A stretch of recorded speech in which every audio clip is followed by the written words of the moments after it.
Boom. There you go. It's official. All right. Ladies and gentlemen, welcome to another fabulous edition of Torah Studies. It is great to have you here, both in person and online. This is a fabulous way to spend our Wednesday nights together studying Torah. All right. So this week's Torah portion is Vayigash. And we have quite the class today, quite the conversation. The class is all about communication. In fact, we are calling this a master class in communication. What is a master class? You ask. A master class is a name in modern times. It's been given to a class that kind of presents like the ultimate about how to do something. So this is like a master class in communication. From whom? Not from me. I'm just sharing this information. But who's giving this class tonight? Joseph.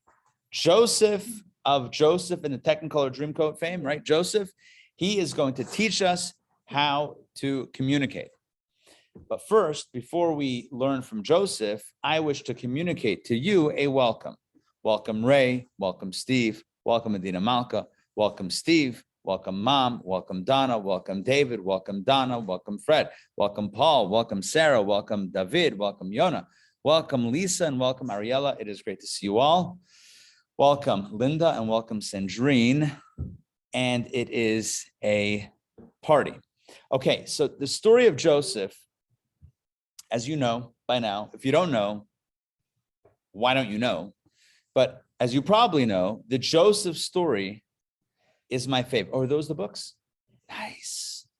It's a great book. Speaking of books, tomorrow night, 7 p.m. We'll talk about that later. So Joseph is my favorite narrative. It's about a guy who gets a raw end, a raw deal in life, and who makes the most out of it. What was that line that we had somewhere? When life gives you lemons, make latkes. No, right? Where was that? I saw that somewhere. Yeah, in one of the Chabad.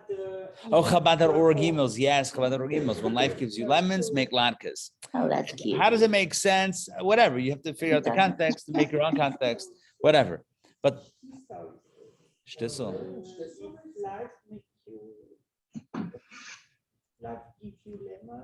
Make lemonade. That's the classic. Whatever. If life gives you lemon, make rain. I don't know. Okay. So back to the story. So the story of Joseph is about a guy who has a lot of challenges, but who rises to the top. This week's Torah portion kind of brings the Joseph-focused saga to its completion as we read about the final reconciliation, if you will, or the final the big reveal where Yosef finally reveals his identity to his brothers. But let me just give a very quick recap of what went on. When he was 17 years old, his brothers kidnapped him and sold him as a slave to Egypt. Joseph ends up in Egypt, and there he's working for a guy named Potiphar. He does well. Eventually, he's framed for a crime that he didn't commit. He's thrown in prison. His reputation grows as a dream interpreter. At some point, Pharaoh himself has some dreams that he needs explanation for. So he hears about Joseph. They bring him out of the pit, out of the dungeon. And next thing you know, he is successfully interpreting Pharaoh's dreams. And Pharaoh appoints him as viceroy. Well, part of the story is that there are 7 years of plenty, followed by 7 years of famine. And they were saving up food from the years of plenty for the years of famine. Long story short, the years of famine hit, and now, ironically enough, Joseph's own brothers, his own family, his flesh and blood, the same 10 brothers that sold him as a slave, are now coming down to Egypt to buy food. And who do they stand in front of? Joseph. They don't recognize him. It's 20 years later, he's now 37. He was 17 before. He was a little kid, relatively little. Now he's 37. He's dressed like an Egyptian. He's dressed like a Egyptian royalty. He's the viceroy. There's no context in which they can recognize him as being their brother. Well, he begins speaking with them harshly, accusing them of being a spy. He asks them about their family. Who are you guys? You guys are spies. Tell me about your family. He said, okay, our father is living in Canaan. And there are 12 of us, 10 here. One is gone. That was Joseph who they were speaking to, which they didn't know. And one is at home. Benjamin's at home. Aha, he says, you have a little brother at home, bring him to me. They go home, they tell their dad, we got to bring Benjamin. He says, no way, back and forth, back and forth. Eventually, Judah says, I guarantee his safe voyage. Send Benjamin with me, and I will bring him back to you. Well, Benjamin goes back with the brothers. So now there's 11 brothers in Joseph. Now it's a family reunion, although they don't know it yet. All 11 brothers are there standing in front of Joseph, and they have a nice conversation, a nice meal. Anyway, as they head out, Joseph has someone plant his royal goblet in the bags and the luggage of Benjamin. Then the authorities catch up with Benjamin, with the brothers, and say, one of you stole the royal goblet. It turns out it's in Benjamin's bag. They have no idea how it got there. Well, we know how, because it was planted in his bag. Joseph said, put it there secretly. Anyway, they have no idea what's going on. They have no idea how that happened. And now Benjamin stands to be incarcerated. The one kid that Judah told his father, I guarantee his safety and safe voyage. And now he's being held in Egypt. So Judah, at the beginning of this week's Torah portion, Vayigash Elav Yehuda, Judah approaches Joseph and says, listen, let's rewind how we got here. Let's get on the same page of why this is all happening, and understand that we didn't do anything wrong and we're not guilty of anything. And either way, we gotta make this right. So I want to jump into the texts, and let's not lose sight of what today's class is. Today's class is all about communication, how to communicate effectively, especially when you have something difficult to say. How do you say something difficult in a healthy way? That is today's conversation. I think it's a relevant topic. Yes, relevant topic. How to say something difficult in a healthy way. Okay, it's one of these things. So let's jump into the text. I'm going to share my screen with you, and you have it here in your text 1A and 1B. We're going to do in a moment. So let's get this up. Hold on. Give me a second, please. Okay, here we go. The end of the class here. Let's rewind to the beginning. All right, text 1A. Let's ask Adina Malka. Adina Malka, if you are up to it, please read text 1A. This is page, whatever's up there, page 151. Then Judah approached him and said, please, my lord, let now your servant speak something into my lord's ears, and let not your wrath be kindled against your servant, for you are like Pharaoh. All right, so that's how Judah approaches Joseph and says, we gotta make a resolution here. We can't leave Benjamin here and go back home without him.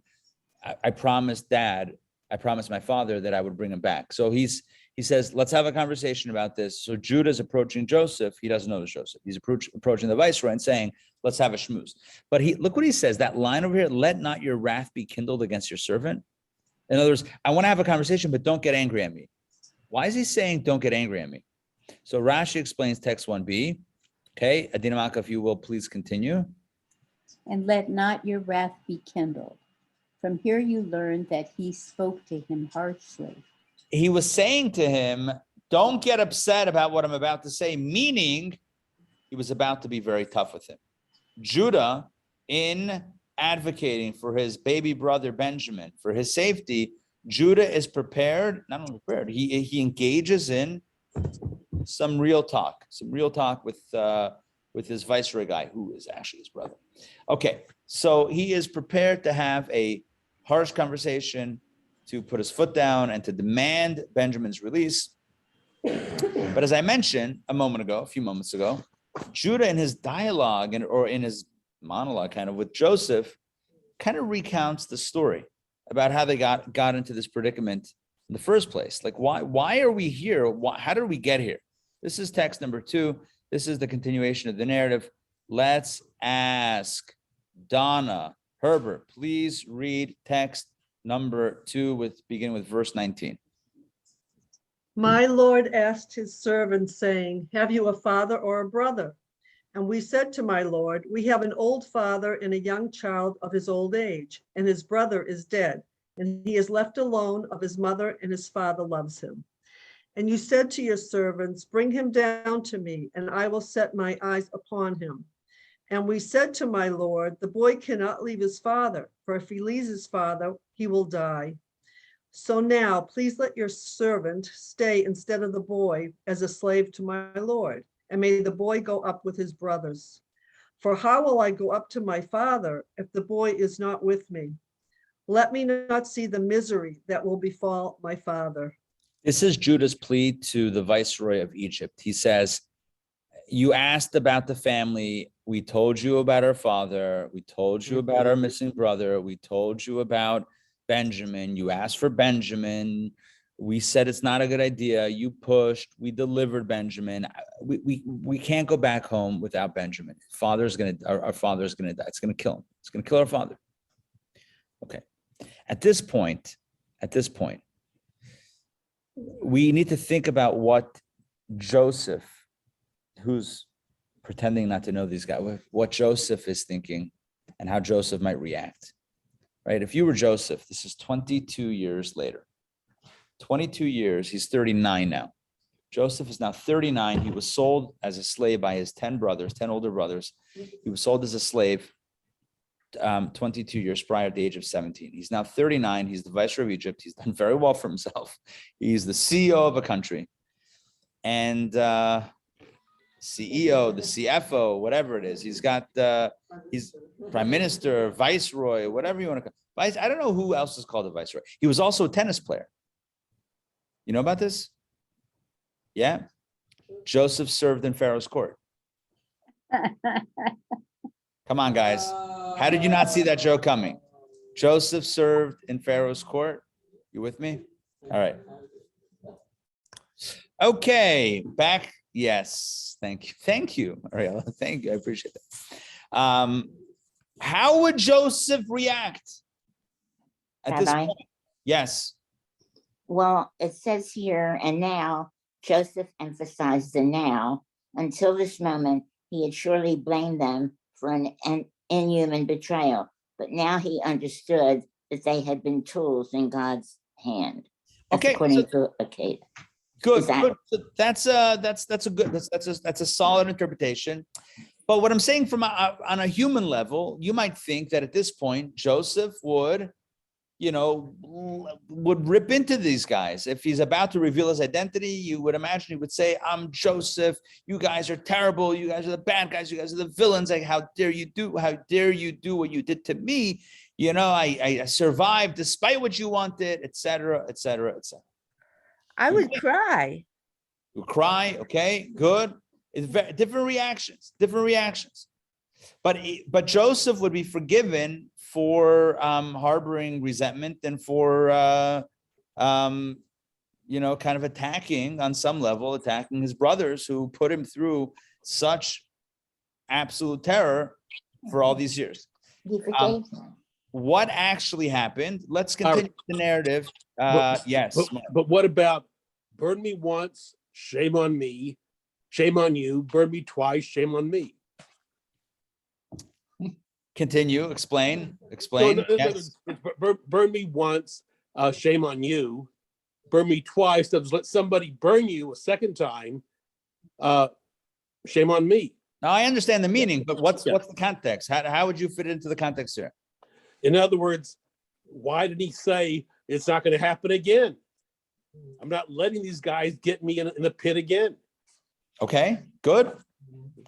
Probably, I would imagine if you're the viceroy of Egypt, you probably have some muscle. Yeah. At your right and at your left. I'm just going to say you probably have some royal bodyguards and you probably have some, that protects you. Exactly. You're All the right, pit so boss. exactly. Let's see how Joseph actually does react. And we're going to analyze this and ask a bunch of questions. So let's jump into our text. Once again, this is text number 3. This is just a straight up continuation of the narrative at the beginning of this week's Torah portion, text number 3, page 153 in your booklets.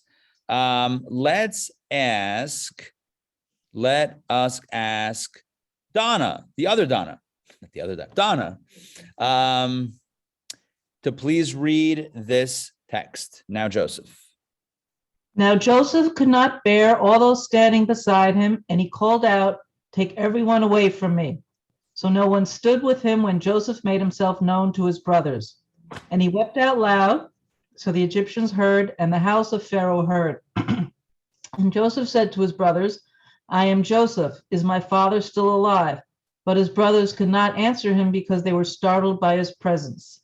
Then Joseph said to his brothers, please come closer to me. And they drew closer. And he said, I am your brother Joseph, whom you sold into Egypt. So here's what I want to do with this text. I want everyone to, I'm going to keep it up on the screen. You have the booklets here in person. I want everyone to look at these 4 verses and you come up with as many questions as you can. I have at least, hold on. Let me think how many questions I have. I have, hold on. 1, 2, maybe 3. I have a couple of questions on this text and I want you to tell me your questions. Before I tell you mine, I want you to tell me yours. What are your questions on this text? On Joseph's response over here.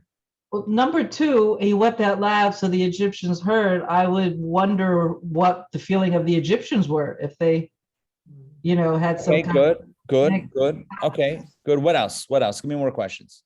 Number 3, he says, is my father still alive? But they already told him, yes, your father's alive because if we don't come back with Benjamin, it'll kill him. So why is he saying, is he still alive? Excellent question. In fact, that is one of my questions. Joseph, verse 3, right? It's still up here on the screen. It's in front of you here in person. Joseph said to his brothers, Ani Yosef, I am Joseph. Ha'od Avichai, is my father still alive? Is my father still alive? Bro, Judah just had a very impassioned conversation with you about the necessity to bring Benjamin back home because otherwise it's going to kill my father. So what's he asking? Is my father still alive? Is dad still alive? You know the answer. In fact, if you look through the narrative, we're only these Torah studies we pull out excerpts and we're analyzing. If you look at the whole Joseph narrative, the interaction between him and his brothers at the time that they didn't know that it was Joseph they were speaking of. Joseph and the brothers speak about their father, Jacob, about a dozen times in various contexts. He says, tell me about your family. Well, we have a father, we have one brother that's gone, and one brother's at home. They mentioned the father as being alive. He asked them multiple times, how is your father? And they answer him multiple times, he's doing well. Judah, as we had in text 1a, Judah says, I need to bring the kid back home to his dad. Clearly, the dad was alive. So what is verse 3? Joseph says, this is the big reveal. I am the viceroy of Egypt is saying, FYI, I'm Yosef, I'm Joseph. Is my father still alive? You kidding me? It's like, is the sky blue? Yes. Is my father still alive? Yes. And we've been talking about that. What a redundant question. Now that's one question. Any other questions? Give me more. Give me a question on the 4th verse here. Give me a question on verse 4. Why did he have to say, I'm your brother Joseph, whom you sold into Egypt? They would know Joseph. Wait. So I'm Joseph. say it again. He already said, I'm Joseph, if my father's still alive. So why would he have to say, I'm your brother That's Joseph? my second question. Excellent. Verse 3, Joseph says, I am Joseph. Verse 4, he says, I'm your brother Joseph, whom you sold into Egypt. Why the repetition? Why the broken record? I just repeated myself, right? Why is he saying it twice? What's the point? He said it once, I am Joseph. Then he says again, I'm your brother. And why the first time does he just say, I am Joseph? Can I add on a third question? Sure. I'm giving myself permission. Why the first time does he say, I am Joseph? And the second time he says, I'm your brother Joseph, and then why does he add whom you sold into Egypt? Is that as Mark likes to say, the twist of the knife? Is that what's going on here? He's saying, I'm not just Joseph, I'm your brother Joseph, who you sold into Egypt, right? You guys are not looking so good now, right? Mr. Righteous Brothers. Yeah, sure. Like the Wright brothers. No, that's somebody else. Anyway, right? So is this Joseph trying to give them a twist of the knife and saying, so 3 questions. I said 2, maybe 3. It turns out we have 3 questions. I'm going to review the questions.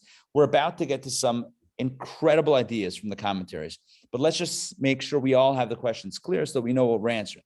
Question number 1, and it's all the questions are on Joseph's, what we call Joseph's confession.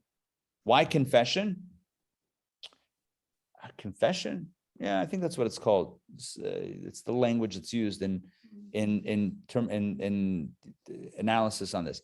Joseph's confession, because he was confessing to the fact that he wasn't just the viceroy of Egypt.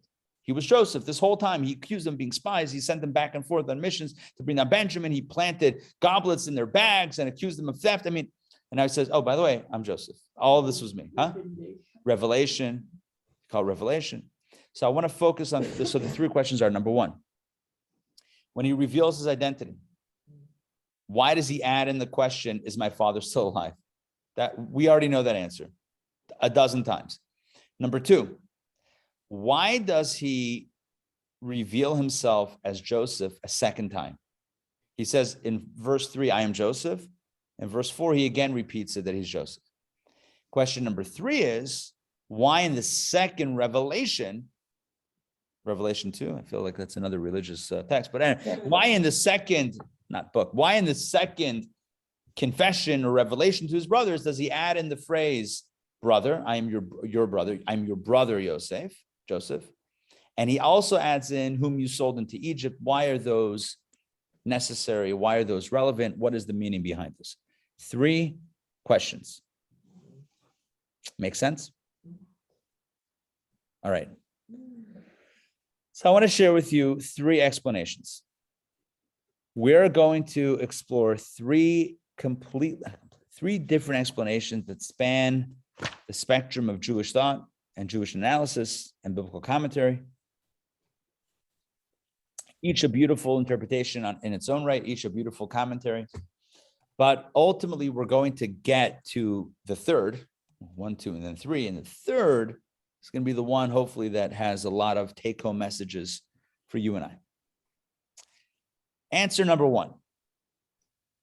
Answer number 1 is going to address the question of why does Joseph ask about his dad's well-being if he knows his dad is fine. Answer number 1 comes from the Abarbanel. The Abarbanel, the great 15th century scholar, philosopher, commentary. The Abarbanel explains that Joseph was simply, and you may or may not like any of these answers or whatever it was. When I say like, you may prefer one over the other, and that's fine. That's where we're giving a bit of a potpourri of answers. The Abarbanel says that Joseph was engaging his brothers in conversation. In other words, so as not to startle them, so as not to frighten them, so as not to freak them out too much, he engages them in a conversation. How's dad? He knows that his father is still alive, but he figures after dropping this news of I'm Joseph after 22 years, this guy that's giving you the runaround, this viceroy of Egypt is actually your long lost brother.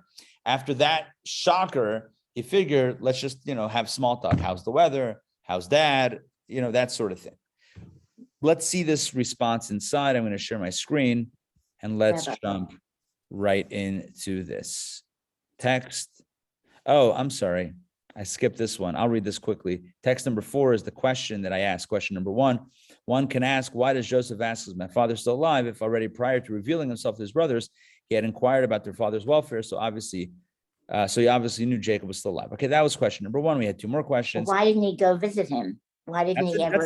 That's another question. We're not up to there yet. That's another question. But right now we have on specifically Joseph's revelation, on his confession, we have 3 questions. Question number 1, why is he asking about his dad? Question number 2, why is he revealing his identity twice? And why in the second time does he add in details, your brother and you sold into Egypt?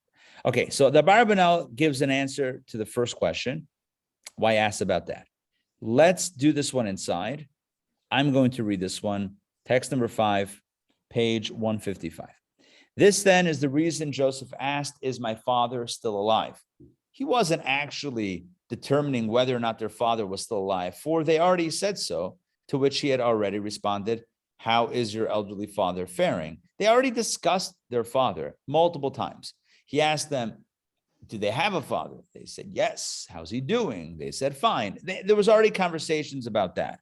Rather, Joseph, and this is what I mentioned a moment ago, Joseph was trying to enter into conversation as he knew his brothers would be ashamed and would not wish to discuss the sale. Imagine if Joseph just said, hey guys, big reveal, the masked singer, boom, I'm Joseph, right? Imagine if he just says, Pop said, I'm Joseph.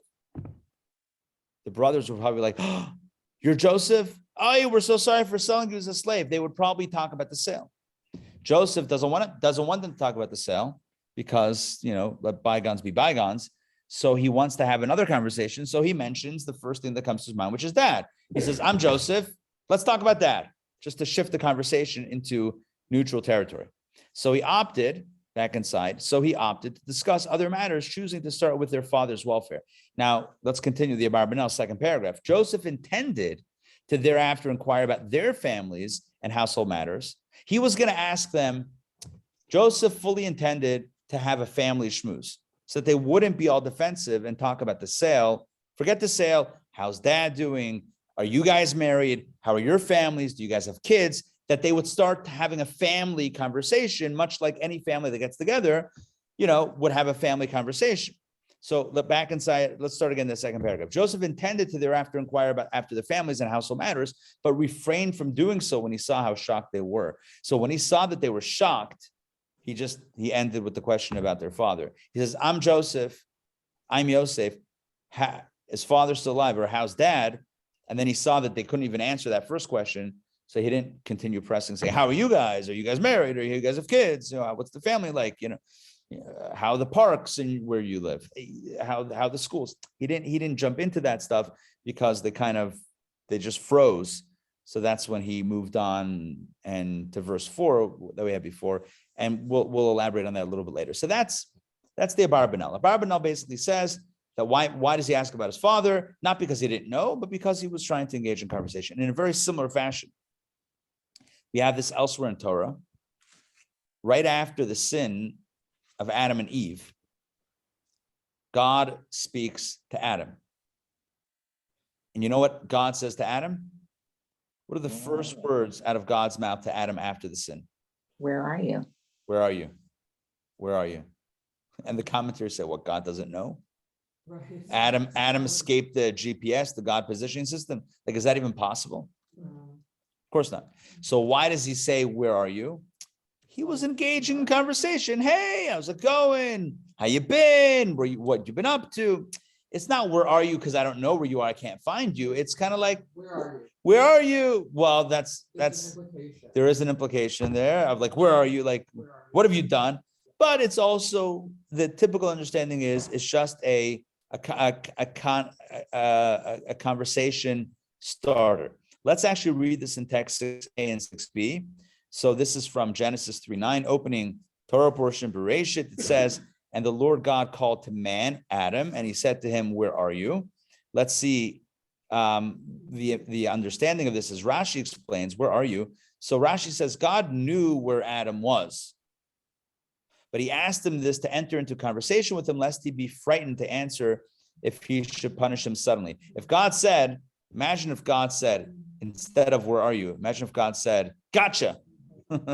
You're busted. How dare you? Adam would have completely shut down and that would have been it. So he engaged him in conversation. Where are you? What you been up to lately? Just to get into conversation, to have a dialogue. All right. It's the first time "new" was used. Yeah, exactly. No, good. That's how we know God is Jewish, right? He said, no. Anyway, and Rashi continues. We're in the middle of this Rashi. Rashi says the same thing is true with Cain. Remember Cain and Abel? Cain killed his brother Abel, his younger brother. So with Cain, God said to him, where is your brother Abel? God says, where's your brother? He had killed his brother. God knew what happened. And so, but he was again just engaging in the dialogue, starting that dialogue. And so with Balaam, huh? Like, where is your brother? Right. Well, that's right. That's another way of saying, like, where's your brother? Like, is there something is there something you want to tell me about your brother? And so with Balaam, God says, so Balaam is the wicked prophet who is wishes to curse the Jewish people, but he's not sure if he should take the job to curse the Jewish people. And God says to him, oh, who are these men with you? And then he says, oh, they've come to ask me if I'll curse the Jewish people. Should I go or not? Basically, God asks, who are these men? Not that God doesn't know, but same reason, for the purpose of entering a conversation with them. So we have here 3 examples: Adam, Cain, and Balaam. 3 biblical examples where God is asking a question when the answer is known, but it's to engage in conversation. And the same thing is true according to the Rabbi right here. Same thing is true here. Joseph asks a question, is my father still alive? That he very well knows the answer to. He's raising the question, or he's asking the question just to engage in a dialogue to kind of break the ice on that conversation. Now, it doesn't work because they totally freeze up. So he has to switch gears, but that was his intention. Okay, does this make sense? As opposed to saying, what did you do? That's Good. an accusation. Right. What did you do? Right. How could you do this? Right. What were you thinking? Right. Do you know how much difficult? Instead of, laying into them, says, how is my father still alive? So engaging in a conversation. So this is according to Barbanel. Do we like this answer? Does it make sense? Yeah. Thumbs up, thumbs down. Yes. I can Decent. think of another interpretation. Go, Fred. Where Joseph and his father were in the habit of studying Torah together. So without Torah study, is one fully alive? Nice. Maybe he was asking about his Torah. Look, Fred, look at you. You got to write a commentary. Fred, seriously. We tell you every Shabbos, you got to write this stuff down. This is good stuff. Fred's giving us good material. Fred is saying Torah is life. It's a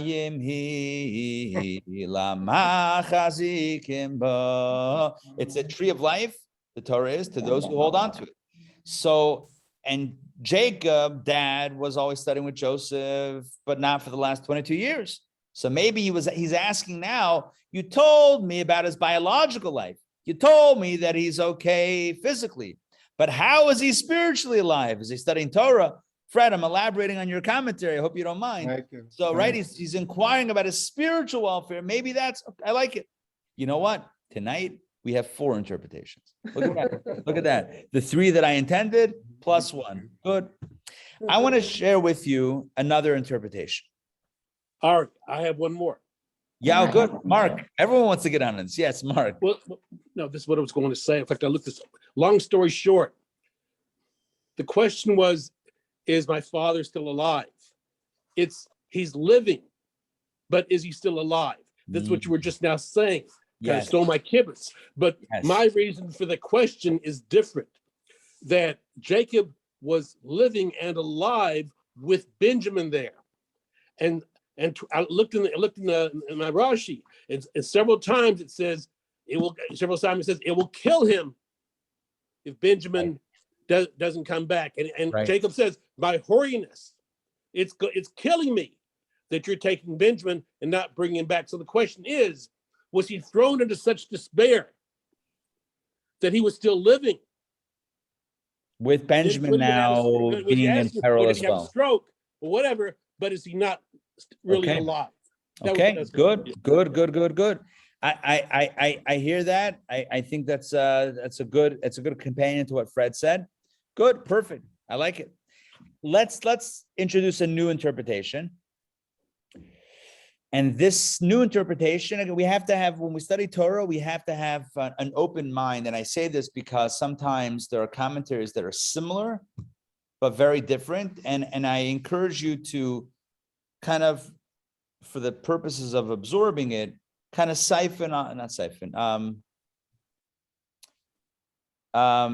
just create a barrier between one interpretation and the second, just so you have clarity. So we're not mixing. It's not a cholent, it's different. 70 fast, it's different interpretations, different perspectives.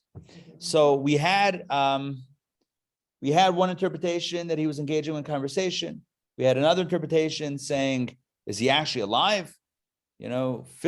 spiritually or with Benjamin now. Okay, good. We have a new interpretation now, second or third interpretation. And that is that Joseph was expressing wonder and astonishment at the fact that their father was still alive. He wasn't asking, is my father still alive? He was asking, how is my father still alive? That same phrase, is my father still alive? Insert one word before that, which is how, and it becomes a different question. Not is my father still alive, but how is my father still alive? Being that or seeing that he has lived with being separated from me. He's been living with the loss of me for 22 years. How is my father still alive? You told me a dozen times about Dad. I know that he's alive. But my question now, Joseph is saying, according to this interpretation, the question now on the table is not is Jacob still alive, but how is Dad still alive? How is that possible? And where does this interpretation get its energy from? It gets its energy from the opening letter of Joseph's words. Joseph says, Ani Yosef, I am Joseph. And then he says, Ha'od Avichai. He doesn't say Od Avichai, which would mean is father still alive. He says Ha'od Avichai. Ha'od means almost how could father still be alive? How is it possible? What's the question based off of? It's based off of a powerful idea in Judaism. There's a powerful teaching in Judaism that says that when a person loses a loved one, when a loved one passes away, there is a special gift from above that allows the relatives here on earth to ultimately, after a process, to ultimately be able to continue on.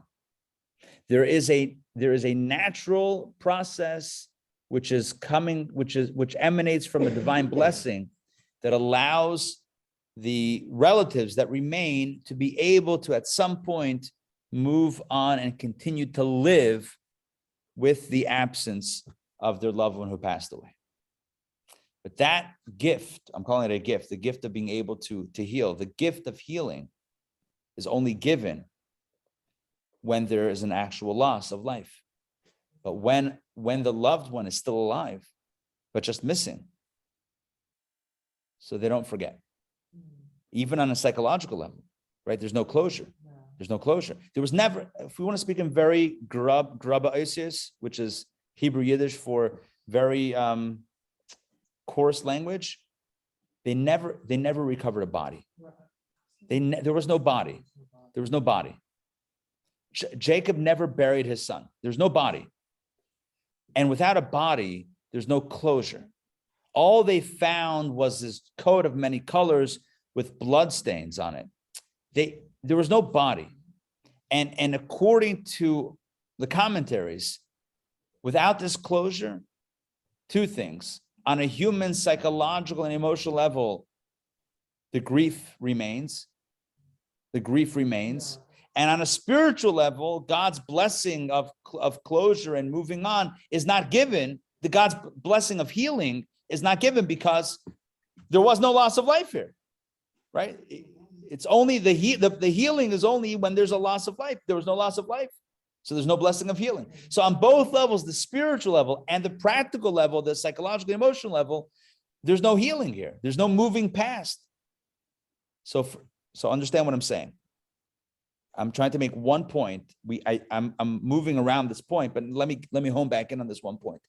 For 22 years, for over 2 decades, Jacob was in a state of acute pain. The pain of that original moment of seeing that bloody coat in front of him. He had been in that same state of grief, that same state of loss for 22 years. There was no closure. There was no blessing. he was in that state of pain, which is why 22 years later, as Joseph reveals his identity, he has one question for his brothers.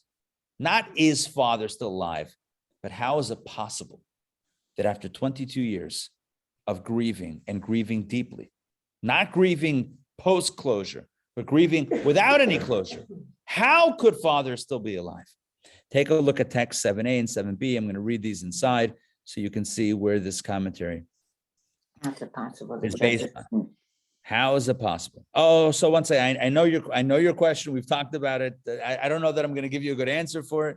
But let's focus on this right now. Text 7a.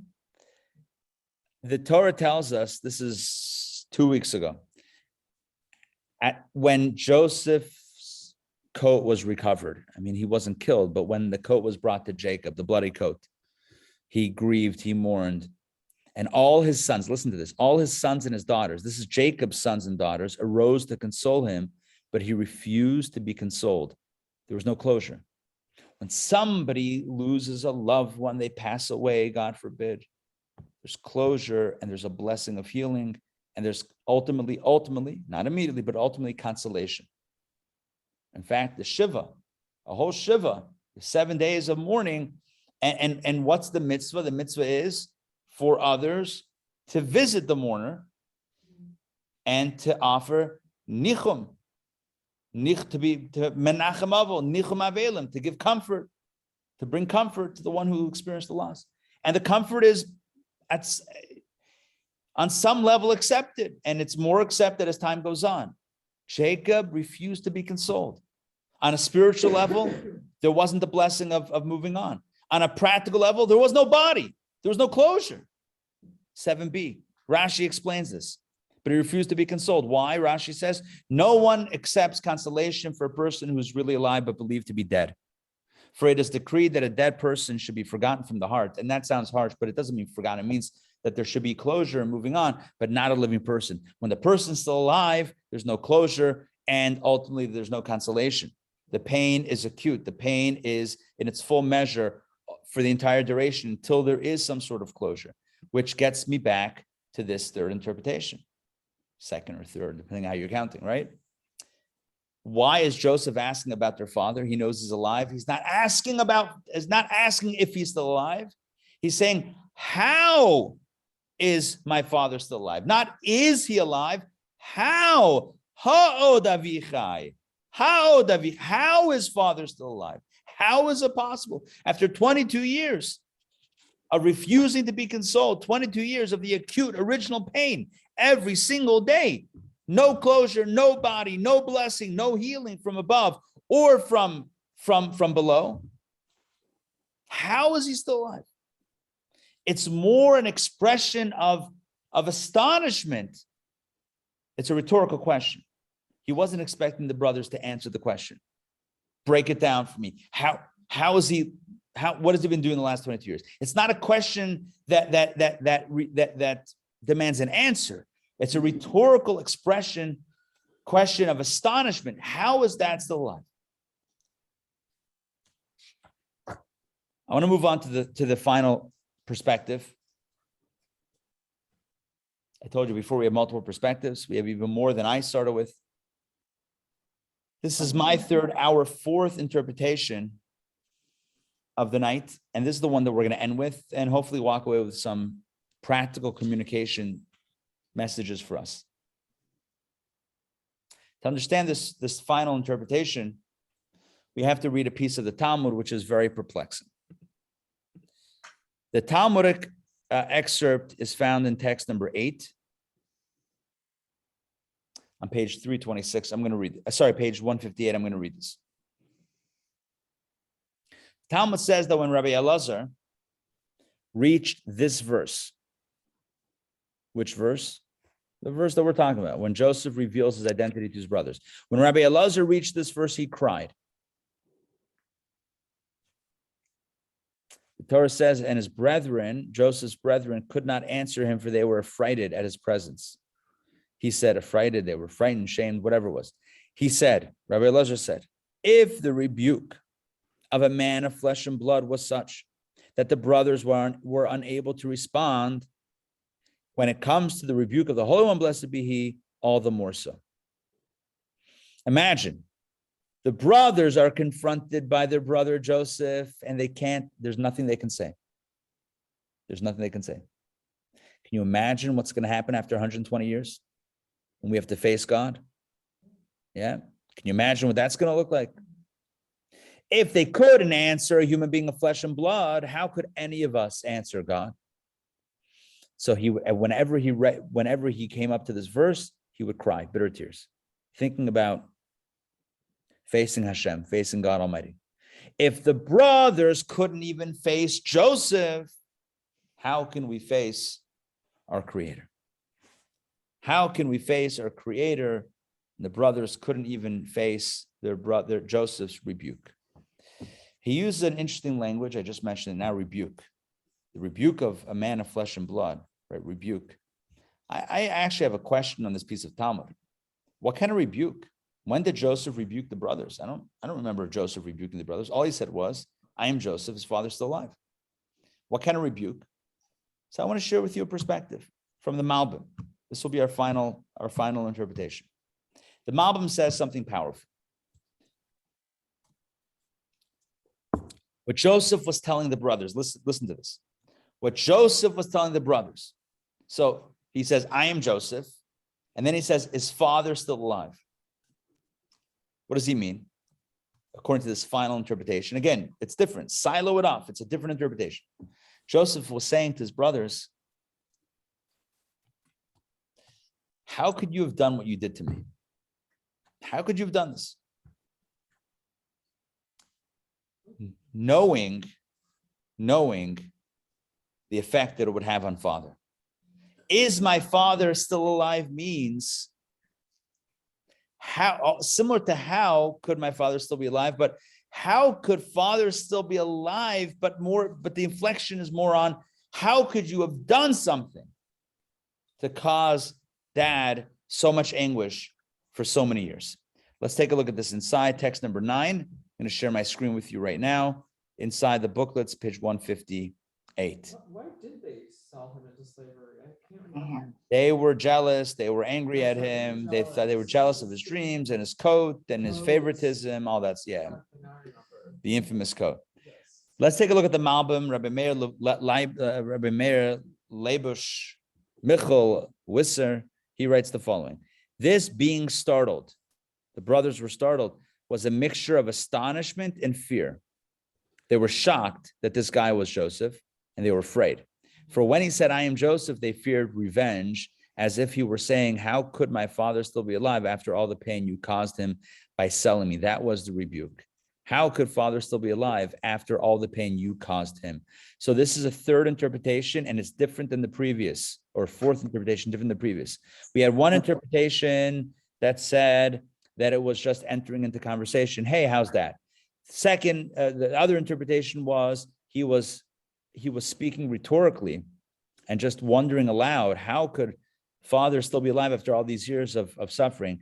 But this new interpretation is he was rebuking the brothers. He was saying, how could father be alive after all the pain that you caused him? But then he understood that they were tools of Hashem. Yeah, ultimately. But this is, as Rabbi Elazar, I'm just going to go back up on my screen. As Rabbi Elazar would read this verse, he would cry, because if human rebuke causes one to be speechless, how much more so divine rebuke? And my question was, well, where's the human rebuke? According to the Malbim, that's your rebuke. The rebuke is, how could you have done this to me, having caused, it's not about me. I'm okay with this. I look at it, you know what, Ray, we can interpret what you're saying also. Mitzad me, from my perspective, I'm okay with this. I was sent, I was on a mission. But what did you do to dad for 22 years? What did you do to dad for 22? Father was suffering, has been suffering for 22 years. And I know, Ray, your question is, well, how come Joseph didn't go back? Right. And tell him, and Joseph was also complicit in this crime against their father, because he had the opportunity to send a messenger and to head back to his dad and say, I'm still alive. Surprise. He didn't. According to most commentaries, it's because on some level, if he knew that this is how the story had to play out. But either way, he's now subtly rebuking his brother, saying, how could you have sold me and caused anguish, such anguish for so many years to our father? This, my friends, is Joseph's method of rebuke. It's subtle. It's not blatant. He doesn't say, you guys are terrible, this and that. He doesn't make it about himself. He makes it about their father. He says, his father's still alive. In other words, did you think about that? Were you thinking about how much pain has been caused to our father because of what you did 22 years prior? He's rebuking, but he's doing so in a little bit of a subtle way. But as we'll see soon, he also adds to it one more piece. Because as you recall, we asked more questions. And that was, the other two questions were, why after Joseph reveals his identity, does he again in the next verse say, come, he says, come close. Let me pull it up on the screen so you can see it. This is going all the way back to text number, I want to say 3. Yeah, text 3. So in verse 3, Joseph said to his brothers, I am Joseph, my father is still alive. But they couldn't respond. And then Joseph says in verse 4, please come closer to me. And here we see that Joseph mitigated or neutralized the rebuke with love. Verse 3 is the rebuke. He says, is father still alive? How could you sell me as a slave all those years ago? Not for my own. I'm not upset for me. I'm concerned about our father. So that's verse 3. But when he sees that his brothers could not answer him because they were startled or they were shocked or they were ashamed, so then Joseph approaches them with love. Look at verse 4 again, just to read verse 4. Joseph then said to his brothers, please come closer to me. This is an act of love. They drew closer and he said, I am your brother, Joseph. Instead of saying, I am Joseph, he says, your brother. And ask people, why brother? Because he's saying, I still love you. I can critique you. I can have an issue with what you did vis-a-vis dad, but I'm still your brother and I still love you. This is the model of critique, the model of criticism. Criticism, right? Critique, maybe criticism is too harsh. Critique or correction is effective when the other party knows that you love them. When they think that you're angry, when they think that you're mad, when they think that you're being judgmental, then they're not going to listen to you. When they know that they love you, now they're going to listen. So Joseph quickly modifies his rebuke, his subtle rebuke with, I'm your brother, Joseph. And he says also, whom you sold into Egypt. In other words, it's legit. I'm Joseph. I'm really Joseph, whom you sold into Egypt. Only he would know that they sold their brother into Egypt, because how else would he know that if it wasn't really him? Let's see this in the commentaries, and then we're going to close out today's class, and I'll close it out with a lesson. Take a look at text number 10 from the Talmud. Rabbi Tarfon said, this is now fast forwarding on page 159. Rabbi Tarfon said, I would be surprised if there's anyone in this generation who can receive rebuke. Why? Because if the one rebuking says to him, remove the splinter from between your eyes, in other words, get rid of a minor infraction, the other says to him, oh, me, I've got a problem. You got a problem. Remove the beam from between your eyes. You've committed far more severe sins. In other words, anytime you try to criticize someone, they come back and say, oh, you think I have a problem? You have a bigger problem. No, everyone gets defensive. Yeah. But Rabbi Lazar ben Azariah says, the problem is not in the recipient. I would be surprised if there's anyone in this generation who knows how to rebuke correctly without embarrassing the person he is rebuking. The problem is not in the recipient of the rebuke not being able to take it. The problem is how it's given. When it's not given in a healthy way, when it's given in a judgmental, angry, hateful, in a negative way, then it's pushed back. When it's given in a loving way, then it's received. So now take a look at the next piece of the narrative, which Ray mentioned as well. Look at 11a. Joseph said to his brothers, please come closer to me. They drew closer. This is what we had before. He said, I'm your brother, Joseph. So he makes it about love, whom you sold into Egypt, which is again corroborating that this is legit. But now he says immediately, verse 5, don't be sad. Let it not trouble you that you sold me here, for it was to preserve life that God sent me before you. This is a mission from God. You didn't sell me as a slave. In other words, I'm not blaming you. On my end, we're all cool. I'm just concerned about Dad. So he's again modifying and kind of cutting the rebuke I said before about lemons and latkes, or lemons and lemonade. This is putting a little sugar into the lemon, right? Just a spoonful of sugar makes the medicine go down. The medicine go down, the medicine go down, as the old song says, right? Just a spoonful of sugar makes the medicine go down. It's a Hasidic tune as well. Joking. All right, text 11b, and this is the Torah. The Torah says, one of the authors of the Code of Jewish Law, he said that Joseph now changed his demeanor and spoke to them in a friendly manner to draw them close. Take a look at the next text. The Arachaim says, I'm your brother Joseph. The reason he repeated the fact that he was Joseph a second time, which was our question before, was because he felt that there were two possible reasons why the brothers could not respond to him. Number one, they were afraid of him and could not answer him, just as a thief cannot answer when caught red-handed. And number two, they simply did not believe him when he claimed to be Joseph. So to dispel their fear of him, he stressed the words, your brother, in the statement, in the second statement. In the next sentence, after he formed the impression that they had not believed him, he stressed the words, your brother whom you sold, indicating that even at the time they had sold him, he had not ceased feeling like a brother toward them. In other words, I am your brother Joseph whom you sold. Even while being sold, I still felt like your brother. I never lost my love to you. And then he added the words whom you sold to Egypt as proof that it was really him, Joseph, for not even a prophet could have known that fact. They had just told him that the brother was missing. The fact that he knew that the brother was sold as slave to Egypt, that means that he was that. And so let's look at the next text quickly. The Talmud says, the sages taught, it should always be the left, the weaker hand that pushes another away, and the right, stronger hand that draws one near. Even as we need to criticize, critique, admonish, correct, etc., that should always be with the left hand, with the weaker hand. Or if you're lefty, use your right hand. But just use your weaker hand, and the more dominant hand should be the loving, should be the side of love. Finally, one final text, and then I'm going to try to bring it all together. Text 13, the Rebbe writes the following. The teachings of Chassidut demand that before rebuking someone else, one should cut their nails so that people will not scratch each other. For the forces of Klippa, negative energy, cling to the nails. Every prick unleashes Klippa and other such negative energy. Before you rebuke, before you correct, before you admonish, before you say, well, make sure you cut your nails. Make sure you're not going to scratch. Make sure you're not going to poke. Make sure you're not going to hurt. It's not about hurting the other. If you want to correct the other, correct the other. Don't hurt the other. This is the lesson in communication that we learn from the story of Joseph and his brothers and Joseph's confession or revelation to his brothers. Joseph says multiple things. He says, I am Joseph. Good. Then he says, is father still alive? Ultimately, our ultimate perspective on this, the final perspective that we're sharing, is that he was subtly critiquing them. He was criticizing them for what they had done. Not because he was upset, but because of what they had done to their father.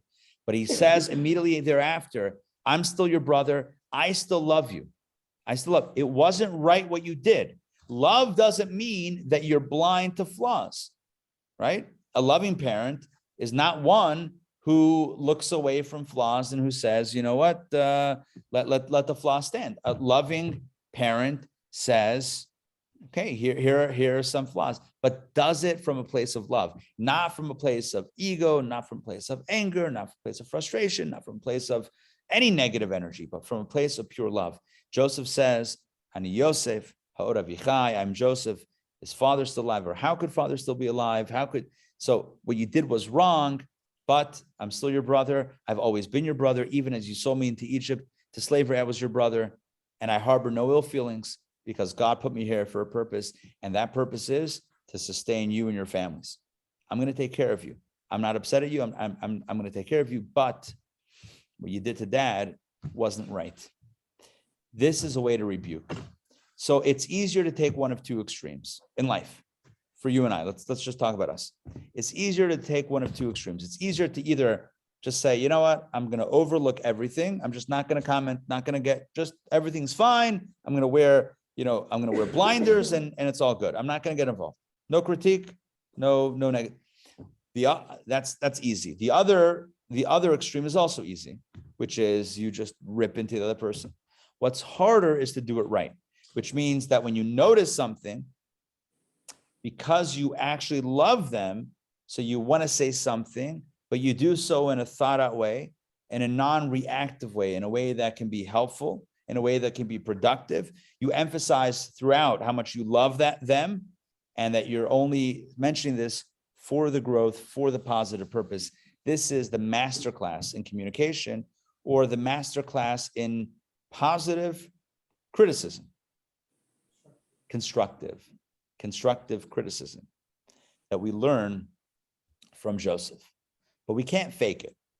If you're really upset, but you say, oh, I still love you, it rings hollow. It's got to be genuine. There's a phrase that goes like this: no one cares how much you know until they know how much you care. So step one is you have to actually care. If you're saying something because you're indignant and how dare they, or how dare that, then this is just shaking your fist, at the sky. Then what's the point? If you really want to have an impact, if you really want to have an influence in someone, you have to have a relationship. You have to really care, and you have to really care, and they have to know that you care. So Joseph actually starts off the other way. Maybe that's why it didn't work right away. Joseph first leans into the critique, and then he emphasizes the love. If I were to offer him some loving critique, Joseph, I love you. I love you, man. But maybe start with, I'm your brother, and I have no ill feelings. But what about Dad? Maybe that would be the right way to do it. And I'm not critiquing, huh? How could he not have ill feelings? They sold him into slavery. That was Joseph. Joseph was like that. His mindset was, he stayed positive, and he didn't give any power to anyone else. To be a victim means he's relinquishing power. That's true. So he's not ready to do that. He's not willing to do that. For Joseph to say, you guys, because of you, my life is ruined. You know what that means? That for 22 years, they're holding power over him. He doesn't want that. Cut. He cut all those cords years ago. He's free. Joseph is free to be whatever he wants. Sure, this happened, that happened, the other thing happened, but Joseph said he's snipping the lines, snipping the wires. He's saying, I'm free to choose how I want to create my life in this situation. I didn't choose to be here, but now that I am here, I can choose what this looks like. And that's a powerful lesson overall. But tonight we're focusing on the moment of confession, that moment of truth. What does he say? He critiques, and then he doubles down on the love. And that's the way to communicate. Always communicate with love. May the right arm always embrace, and on occasion, when needed, the weaker arm should critique, but only when necessary and only from a place of that love. All right, thus concludes formally our Torah studies class. The moral of the story is love, and because you love, want the best for the other and try to help guide them there when appropriate. All right, questions, comments. Actually, before I open up the floor for questions and comments, I need to mention tomorrow night, we have the event to end all events, or to begin all events. This is a live and in-person event. Remember bookstores? Remember bookstores? Used to be, before Amazon, before Rainforest, there were bookstores. There used to be Borders, Barnes and Noble, still is Barnes and Noble, but bookstores, you walked in, you smelled books. You heard the story about the guy who walks into the Barnes and Noble and asks for any books on paranoia. And the bookseller says, it's right behind you. It's right behind you. You with me? All right. Anyway, so tomorrow night, in celebration of the Jewish Day of Books. Yes, there is a Jewish Day of Books on the Jewish calendar. The 5th day of Tevet is the Jewish Day of Books. It's a day to buy a Jewish book. Not a novel written by a Jew. That's also good, but we're talking about like Jewish books, books of Torah, Torah-based Jewish books. Doesn't have to be a Bible, but some sort of Jewish thought book. We have right here in this building we're in right now, downstairs in Jeff's place, we're going to have over 100 different titles, 100, not different books, 100 the same book, 100 different titles that you can peruse You can smell the print and the paper, nothing like a book. And you can purchase books as well. You can learn about the history of the Jewish press, not the Jewish press, but the Jewish printing press. That's another, right? The Jewish printing press. And you can be part of this incredible experience in celebration of Jewish books and fine Jewish literature. Join me Thursday evening, 7 p.m., cocktail reception, multimedia experience, and book sale. This is all happening right here at Intown Jewish Academy in Jeff's Place tomorrow evening, 7 p.m. Everyone's invited, and feel free to invite all your friends and family and anyone who appreciates a good book. I should also mention, speaking of books, Sunday night, this coming Sunday night, we have our first of this new year, the first Jewish book club session at 8 p.m. right here. It's going to be a dual program in person and on Zoom. So if you want more information about that, check out the website, intownjewishacademy.org for both of them. Check that stuff out. I think that's all the news now. Oh, save the date. December 25th. What's happening now? Saturday night. Shabbat. Saturday night after Shabbat. We're having a Chinese dinner Oh. and a movie. Yes. Yes. The Shvil Kratzmach. Yes. Yes. In honor of the Chag, in honor of the holiday, we are going to do what Jews have traditionally done: eat Chinese food and watch movies. And we'll have a little conversation there. I have a few surprises up my sleeve, but it's going to be an all-you-can-eat Chinese buffet with meat, chicken, and vegetarian options. So join us. Well, it's not on the website yet. The information is probably going to go out tomorrow or the next day, Thursday or Friday. Stay tuned for that. We're going to sell this out. So as soon as you see that, if you want good food, great movie, and just great people and great conversations, get in while the getting's good for December 25th. All right, we'll now open the floor to conversations and questions. I have I got to actually run to another class. So jump in with, we'll do a few minutes, 3 or 4 minutes, if you have a question or comment. Any critique? Joking. Or not, but only with love. Rabbi, Steve, yeah. Abraham answered Hineni. Maybe the where are you question is implied there, but there's one instance where he who is asked gives an answer. Yeah. You're saying it's not so rhetorical. He says Hineni. Yeah.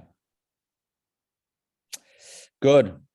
This is good stuff, very practical. Thank you, Paul. Always great to see you. Yes. How is Joseph not liable in some way for not letting his father know? That's Ray's question. Yeah, I know it's Ray's question. I call this Ray's question because it's always my question since I was a little kid. The question is always better than the answer. I'm going to read to you from my notes. You ready? There are many answers to this question, and a number of them centering on the same theme. Joseph was aware of the divine plot at stake in his sojourn to Egypt. As such, telling his father would disrupt that plan, so he opted to let God play it out as he saw fit, despite the immense pain.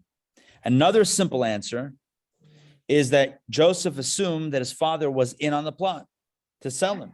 After all, Jacob rebuked Joseph when he initially shared his dreams of domination. And Jacob had sent him to the brothers, if you recall. He said, check on the brothers, even though he knew the brothers were upset. So maybe he thought that their father was in on the plot. And he knew about it. You with me? Yeah. But then why did he rebuke his brothers? That's what I'm saying. You got to silo these things. Not necessarily is everything going to work with everything. It's Shivim Panam Torah. You have 70 facets. So what works in one space might not work with another space. You might have, a mutually exclusive perspectives. And I'm okay with that. Like, it may not work with one of the things that we mentioned today, but on its own, it could work as to why Joseph didn't send up a message. Maybe he thought Dad knew. Right. How does that fit with this? It doesn't. All right. Or Joseph assumed that his father had died, and coupled with the knowledge that his brothers hated him, there was no one back home to inform. I guess maybe he thought that his brothers were lying the whole time. Yeah. Who knows? There could be different interpretations. That one would work with the ideas that we had. In other words, he assumed that Jacob would have been so broken over his 22 years of not being there that by this point he would have died, and that when the brothers said their father's still alive, they were probably just fibbing. They were probably just not telling the truth. Okay. After And all, yeah. I have one more quick question.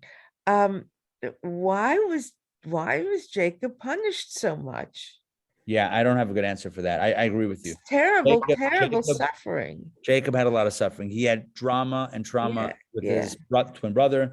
He went to Laban, right, for 2 decades, and had to deal with his uncle / father-in-law.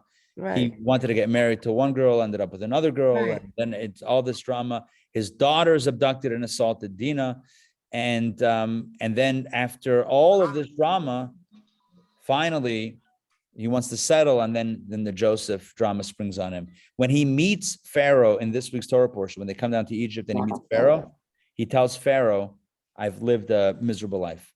I've lived a very, very difficult life." I'm miserable. Maybe I'm embellishing a little bit. I remember the Hebrew. He says, "Very, very difficult life I've lived," and it's absolutely true. Why? Rabbi, I have no idea. Yeah, Donna. today at DPP, I think it was today, you said that the more suffering becomes the greater the person. Yeah. No pain, no gain. The greater the darkness, the greater potential for light. 100%. But why him? Why did he need so much light? Isn't that what Tevye says? Right? Couldn't you have chosen someone else? Right? I know we're the chosen people, but can't you choose someone else once in a while? Yeah, I mean, I know this is a growth opportunity, but can someone else start growing? Like, can I be okay with my growth already? Yeah, I don't have an answer for that. These are Suffered also the so questions that much. touch on the divine plan, which I don't have the playbook on that. okay. Yeah. I All right, thought- I'm gonna I thought sign off. maybe there I wasn't gotta an run. answer. Yeah. All right. Lila Tov, everybody. I want to wish everybody a good night and an inspirational rest of the week into Shabbos. And let's remember to always put love first before the criticism, and it just makes everything more pleasant and more acceptable. All right. See ya. Hope to see you tomorrow night. Take care, everybody. Thank you. Bye.